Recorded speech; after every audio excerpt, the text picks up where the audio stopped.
Welcome everybody. Today we've got Lobot, the Lando Calrissian's cybernetic assistant in Cloud City.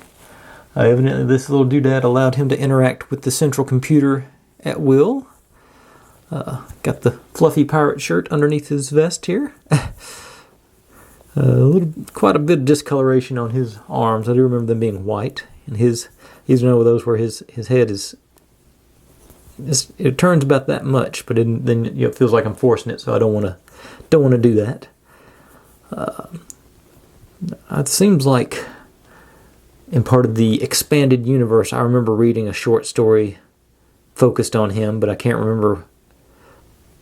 It had to be Tales of the Jedi of the Bounty Hunters, I think's what it must have been in. But anyway, not a lot to say about him. He didn't. I think he did come with one of the Cloud City blasters. I don't think he had any major tools or anything, but I say, and this sort of like the Ugnaught yesterday, I was just buying anything and everything with the Star Wars brand on it. It didn't matter when I was that age. Let's see, what's his? He should be 1980 as well. Yeah, I think that's his. Yeah, I'm pretty sure that's 1980. It's faded. Yes, same as Ugnaught 1980 Lucasfilm Limited, LFL. But anyway, folks, there's Lobot. Gonna come back in focus and I'll say my goodbyes. Thanks for watching. If you're digging what I'm doing, make sure and subscribe. Plenty more to go where this came from.